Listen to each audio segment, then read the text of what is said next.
Bismillahirrahmanirrahim. Assalamualaikum warahmatullahi wabarakatuh. Waalaikumsalam. Ada yang aneh? Ada yang tahu kenapa saya pakai baju seperti ini? Nah, hari ini kita akan membahas meneruskan materi yang kemarin. Ada tentang materi mitigasi bencana alam. Saya lepas dulu ya. Nah, pertemuan kita pagi ini kita membahas tentang materi mitigasi bencana alam. Ada yang tahu kemarin materi sedikit yang kita bahas, bencana itu ada dua, bencana alam dan bencana non alam. Saya absen dulu teman kita. Bahitsu, Zaki Abrar, sakit. Habib Roid. Untuk memulai aktivitas hari ini, mari kita berdoa agar diberi kelancaran, diberi kemudahan, diberi kesehatan. Teman kita yang lagi sakit semoga cepat sembuh juga. Doa dipimpin oleh Adi Nibras. Sebelum kita mengawali pelajaran kita pada hari ini, marilah kita doa mulai. Untuk memperkuat nasionalisme kita, mari kita nyanyikan lagu Indonesia Raya. Indonesia Raya. Ada salah satu motivasi yang sering saya dengarkan, terutama dari guru saya, Dr. Fardi. Kuasai dunia dengan ilmu. Jalannya adalah belajar, senjatanya adalah menulis. Kekuatan berasal dari membaca, maka bacalah. Sampai detik saya masih percaya setiap orang yang berilmu Allah akan meninggikan derajatnya. Oke, hari ini kita membahas materinya tentang mitigasi dan adaptasi kebencanaan. Kemarin sudah membahas sedikit tentang materi ini. Seperti gambar, ada contoh istilahnya pada gambar di atas ada tentang kira-kira bencana apa ini di atas? Akibat dari bencana bisa gempa bumi, terus bisa tanah longsor. Tapi yang dari di atas istilahnya dampaknya, perhatikan, bencana alam merupakan peristiwa yang luar biasa yang dapat menimbulkan penderitaan bagi yang mengalaminya. Bahkan bencana alam dapat memakan korban jiwa, baik cedera maupun meninggal. Tujuan kita mempelajari materi ini apa sih? Yang pertama adalah agar kalian bisa menjelaskan konsep sederhana tentang bencana alam. Ada gempa bumi yang sering terjadi di kita, tsunami, ada gunung meletus. Berikutnya kalian akan diharapkan dapat menerapkan konsep mitigasi bencana dalam kehidupan nyata, dalam kehidupan sehari-hari agar bisa menanganinya lebih baik. Berikutnya adalah analisis dampak kebencanaan terhadap kehidupan. Berikutnya adalah agar mampu menjadi garda terdepan jika terjadi suatu bencana. Kalian masih muda. Udah pernah menjadi relawan bencana di sini? Ada yang pernah? Belum. Syarat relawan itu tidak sembarang orang bisa. Itu seperti itu. Jadi harus nanti di setelahnya mungkin ada. Nah, ada sedikit pertanyaan. Jenis bencana yang sering melanda di wilayah kita di Indonesia apa? Yang paling sering? Gempa bumi. Selain gempa bumi? Banjir. Banjir di mana? Di sini sering banjir? Di pintu? Kalau di pintu kita di sini banjir, Ponorogo kelelep. Yang sering banjir mana kira-kira? Jakarta. Kenapa Jakarta sering banjir? Buat kiriman. Selain itu ada masyarakatnya yang buang sampahnya di sungai. Juga salah satu penyebabnya. Jenis bencana yang banyak memakan jiwa kira-kira apa? Tsunami. Agar pembelajaran kita lebih menarik, lebih kooperatif dan sebagainya, biar tidak dari saya, ya kita bentuk kelompok. Pembentukan kelompok berdasarkan pretest dulu, nanti biar seimbang agar teman-teman juga yang pintar bisa membantu temannya yang agak kurang pintar seperti itu. Itu nanti pretestnya seperti ini. Lagi beri waktu berapa ya? 5 menit ya. Siapa dikumpulkan? saya koreksi bentar secara singkat. Dari hasil pretest kalian, nanti kita bagi menjadi 3 kelompok. Nah, hari ini kita membahas tentang 3 materi tentang bencana gempa bumi, bencana alam tsunami, dan bencana gunung meletus. Ketiga bencana itu yang sering memakan korban jiwa. Oke, ke kelompoknya masing-masing.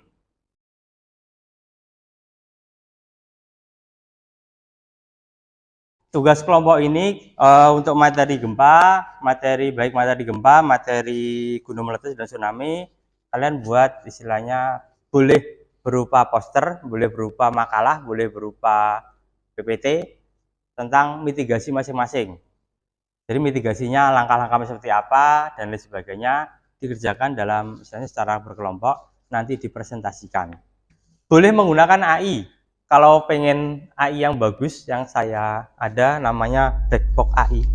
Ini kalau ChatGPT itu kan ini. Ada ChatGPT Plus, ChatGPT.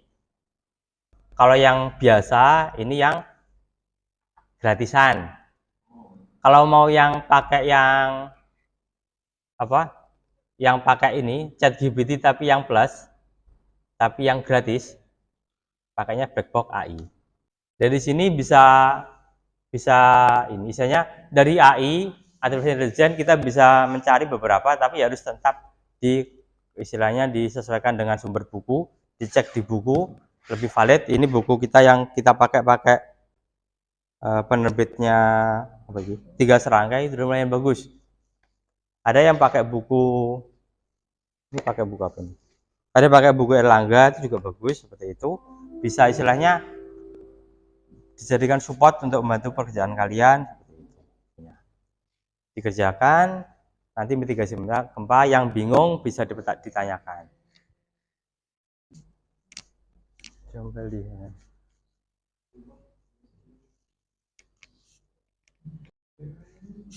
Ya, udah di tampilan diperbaiki lebih baik. Warna tulisan kelihatan nggak? Ini buat apa? Model poster Canva Ya. atau PPT. Pakai black box AI yang seperti ini itu bisa mengerjakan bukan hanya untuk materi kita, bisa untuk materi yang lain. Jadi di sini ada istilahnya ada model. Kalau yang ChatGPT biasa itu paling kalian kalau mengerjakan soal ya, itu paling bisa mengerjakan soal juga, itu paling berapa ya? 5 atau 4 soal. Tapi kalau yang ini bisa lebih. Yang paling sering terjadi gempa di mana di Indonesia? Di Jawa paling sering. Di mana? Jawa di Jogja. Boleh tanya kelompok yang lain, mungkin bisa dapat insight. Silahkan. Tapi kalau kalian pengen buat istilahnya yang dari ChatGPT, kalian buat kerangkanya dulu, kerangka isinya. Nah, nanti dibagi untuk presentasinya. Ada yang bagian moderator, ada yang bagian notulen, yang lain juga semuanya harus terlibat. Ada penilaian tentang presentasi juga dinilai, ini juga dinilai. Mau buat poster? Boleh. Ini materi apa ini sini tadi? Gunung meletus.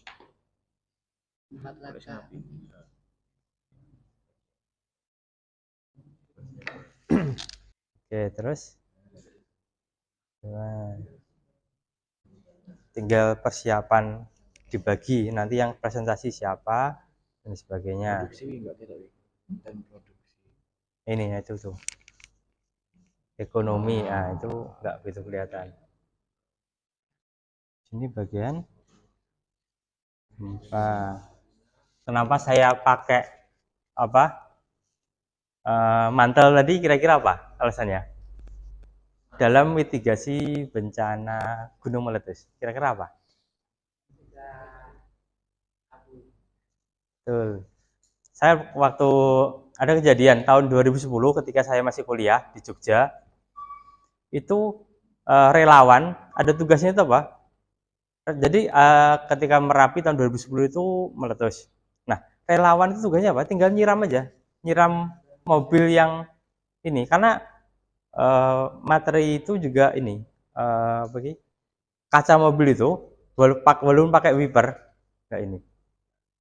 Istilahnya karena debunya posisi saat itu hujan. Kalau masih dan malam lagi, malam ya, posisi hujan malam, suara gunung meletus itu mirip ini, apa jenenge, gruduk, mirip guntur gitu.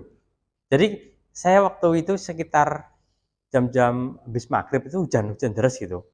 Kita nggak tahu, kita kan di kos kan, di kos di Jogja, nggak tahu seperti itu. Ya cuma WA dulu belum ada, adanya cuma masih SMS seperti itu. Ya udah.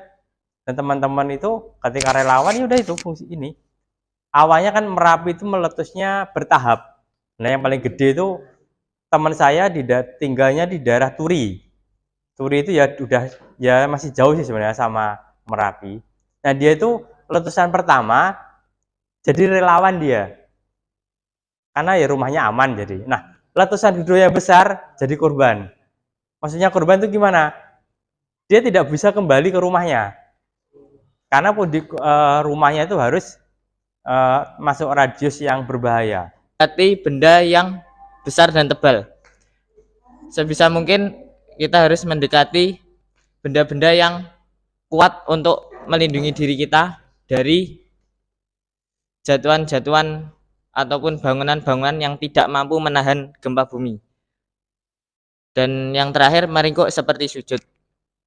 Ini termasuk untuk menghindari diri kita, meminimalisir adanya contoh pecahan kaca yang kena. Contoh, jikalau kena di mata kita, itu akan sangat berakibat fatal. Maka lebih baik kita bersujud di bawah kolong meja daripada berlari-lari. Setelahnya, persiapkan terlebih dahulu membuat perlengkapan bertahan hidup. Jadi, jikalau kita sudah berhasil melewati bencana alam gempa bumi, setidaknya kita sudah mempersiapkan barang-barang dan bahan-bahannya. Yang selanjutnya ada peralatan pertolongan pertama. Peralatan pertolongan pertama itu sangatlah berguna, karena terkadang kita tidak tahu kita akan lari kemana ketika bencana alam. Yang selanjutnya obat-obatan. Obat-obatan berguna ketika kita terluka atau dari poster di sini dituliskan, bicarakan tentang gempa bumi dengan keluarga Anda, buat rencana bencana darurat untuk apa yang harus dilakukan jika terjadi gempa bumi. Baik, setelah apa yang dipaparkan tadi, apakah ada yang ingin bertanya atau nambahi? Silakan. Oke, kita simpan dulu ya. Ada yang bertanya lagi? Apa yang di darat sama yang di laut itu mana yang lebih berbahaya? Apakah gempa bumi bisa diprediksi waktunya? Oke, baik. Tentang gempa yang lebih berbahaya antara di darat dan di laut. Ya, begitu. Gempa yang lebih berbahaya adalah gempa yang berada di darat, karena lebih bisa merusak langsung di area sekitar epicentrum di permukaan bumi, terutama jika terjadi di daerah yang padat penduduk. Apakah gempa bumi bisa diprediksi waktunya? Jawabannya, gempa bumi tidak bisa diprediksi waktunya secara tepat. Meskipun para ilmuwan dapat mempelajari pola gempa bumi dan memahami faktor-faktor yang memicunya, waktu pasti kapan gempa bumi akan terjadi belum bisa diprediksi, sehingga kesiapsiagaan dan langkah mitigasi bencana tetap menjadi cara paling efektif untuk menghadapi gempa bumi. Baik, saya kira demikian. Kami tutup presentasi dari kami, tim Gempa Bumi. Atas perhatiannya kami ucapkan terima kasih. Wassalamualaikum warahmatullahi wabarakatuh. Kami dari kelompok mitigasi bencana tsunami akan mempresentasikan hasil diskusi kami selama 30 menit tadi. Perkenalkan dulu, di sini nama saya Muhammad Nazif. Di sini ada Muhammad Salman, ada Haikal Ilmam, terus Ali Rahman Hakim, Rizal Marzuki, dan Yuska. Sini kami akan mulai mempresentasikan.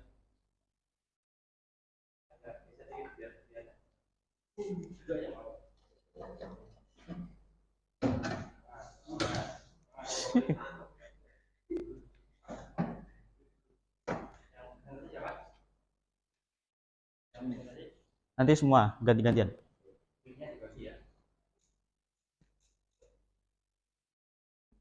Langsung lanjut. Untuk yang pertama yaitu pendahuluan. Menurut Undang-Undang 24 tahun 2007 tentang mitigasi bencana, mitigasi adalah serangkaian upaya untuk mengurangi risiko bencana, baik melalui pembangunan fisik maupun penyadaran dan peningkatan kemampuan menghadapi ancaman bencana. Mitigasi adalah upaya yang memiliki sejumlah tujuan, yakni untuk mengenali risiko, penyadaran risiko, perencanaan penanggulangan, dan sebagainya. Kesimpulannya, mitigasi bencana adalah upaya mulai dari pencegahan sebelum bencana terjadi hingga setelah terjadinya bencana. Lanjut. Tujuan dari mitigasi bencana. Tujuan mitigasi bencana untuk mengurangi risiko dan dampak yang ditimbulkan oleh bencana alam. Ada beberapa tujuan. Yang pertama, mengurangi kerugian nyawa atau mengurangi korban jiwa. Yang kedua, mengurangi kerugian material atau kerusakan bangunan dan sebagainya. Yang ketiga, meningkatkan ketahanan komunitas. Kemudian yang keempat, meningkatkan kesadaran dan pendidikan masyarakat tentang mitigasi bencana atau bencana yang terjadi.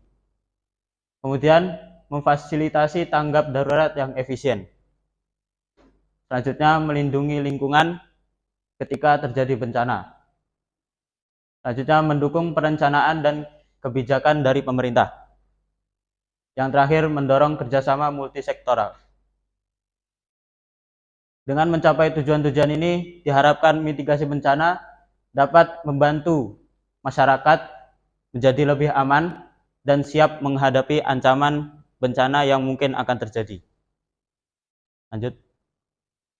Selanjutnya, jenis-jenis. Jenis mitigasi bencana ada dua. Yang pertama, mitigasi struktural dan mitigasi non-struktural. Mitigasi struktural itu adalah upaya meminimalkan dampak bencana dengan menyediakan prasarana fisik menggunakan teknologi untuk mencegah bencana terjadi. Dalam hal tsunami ini contohnya membangun dan meletakkan alat pemecah ombak di tepi pantai. Kemudian mitigasi non-struktural adalah upaya meminimalkan dampak bencana melalui kebijakan dan peraturan yang ditetapkan oleh pemerintah agar masyarakat bisa lebih siap menghadapi bencana. Kemudian selanjutnya akan dijelaskan oleh Haikal Ilmam. Bisa dilanjutkan. Apa itu tsunami? Tsunami adalah gelombang laut yang sangat besar yang disebabkan oleh gangguan di bawah permukaan laut. Gangguan tersebut dapat berupa pergeseran lempeng, tanah longsor, erupsi gunung berapi, dan jatuhnya meteor. Penyebab dari tsunami adalah gempa bumi bawah laut, letusan gunung berapi, tanah longsor di laut, dan tumbukan meteorit.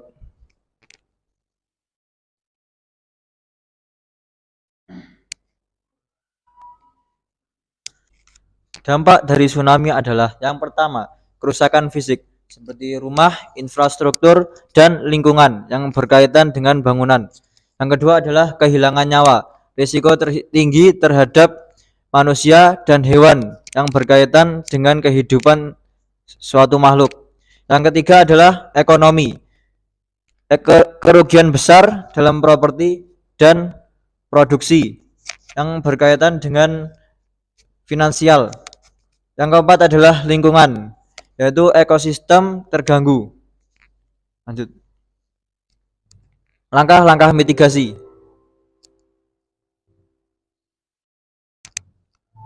Langkah-langkah mitigasi ada banyak. Yang pertama adalah pembangunan infrastruktur tahan tsunami. Yang kedua adalah pembangunan tanggul laut dan pemecah gelombang. Yang ketiga adalah peringatan dini. Yang keempat, sistem deteksi tsunami dan sirene peringatan dini. Yang kelima, edukasi masyarakat. Yang keenam, simulasi dan pelatihan evakuasi. Yang ketujuh, perencanaan tata ruang. Yang kedelapan adalah zona aman dari tsunami untuk pemukiman dan fasilitas penting. Evakuasi dan penyelamatan. Rute evakuasi, penentuan jalur aman dan zona evakuasi. Latihan berkala, simulasi secara rutin untuk meningkatkan kesiapan. Posko kesehatan dan bantuan. Penyiapan lokasi bantuan medis dan logistik.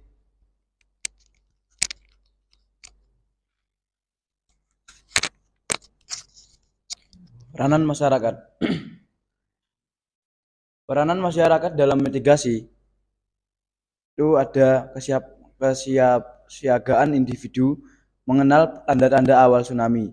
Mengenal tanda-tanda awal tsunami itu seperti tanda-tandanya, gejalanya apa aja, dan mengetahui rute evakuasi terdekat. Kesiapan komunitas bekerja sama dalam simulasi bencana dan membantu satu sama lain selama evakuasi. Peranan pemerintah. Dalam peranan pemerintah dalam mitigasi, menyediakan informasi dan peta kawasan rawan bencana.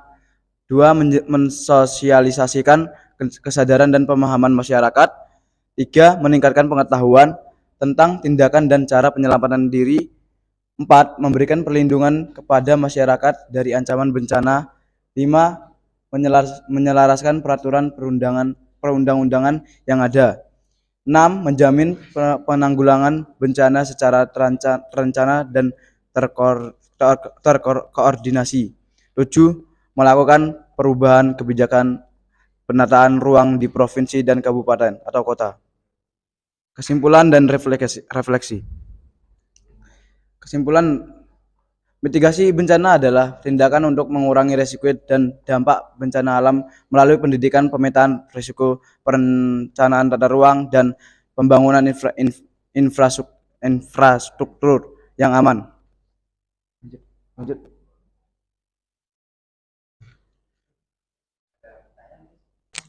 Sekian presentasi dari kami. Mungkin sebelum kami akhiri ada pertanyaan.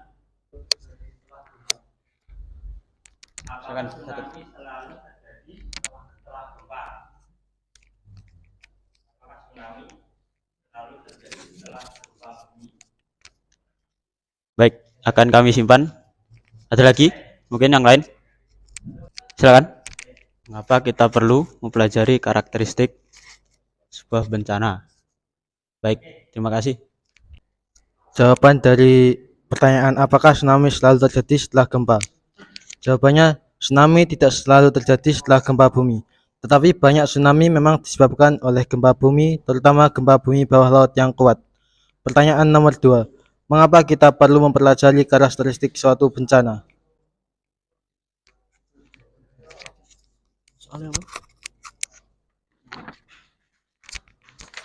Pertanyaan kedua, mengapa kita perlu mempelajari karakteristik suatu bencana?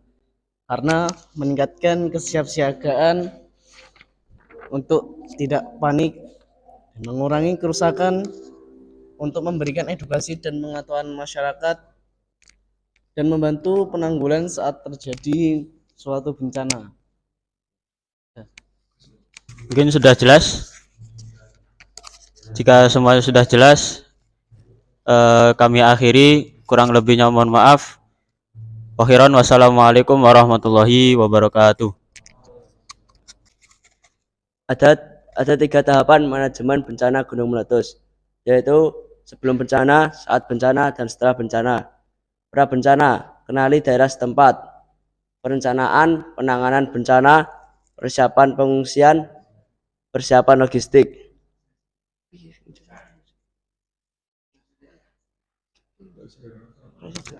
Dilanjutkan oleh Ahmad Wildan mengenai pada saat bencana alam. Perkenalkan, saya Ahmad Wildan akan menjelaskan langkah-langkah yang dilakukan saat terjadi bencana gunung meletus. Yang pertama, hindari daerah rawan bencana. Daerah yang sekiranya kemungkinan akan berdampak dari akibat gunung meletus itu diusahakan untuk dihindari. Yang kedua, siapkan diri untuk bencana susulan, yaitu persiapkan semua kebutuhan yang sekiranya cukup untuk bertahan beberapa hari. Yang ketiga, gunakan pakaian pelindung. Gunanya pakaian pelindung ini berfungsi untuk melindungi tubuh dari terpapar abu vulkanik yang dikeluarkan dari gunung meletus itu. Berikutnya pasca bencana yang akan dijelaskan oleh Mbak Kitsu. Berikutnya adalah pasca bencana. Yang pertama, jauhi wilayah terkena hujan abu. Wilayah yang terkena hujan abu dapat memiliki dampak buruk untuk kesehatan kita, untuk kesehatan paru-paru terutama. Dua, bersihkan tempat dari timbunan abu. Ikuti informasi dari sumber resmi. Jadi jika ada gunung meletus dan ada relawan-relawannya, itu harus mengikuti informasi yang dijelaskan dari sumber resmi tersebut.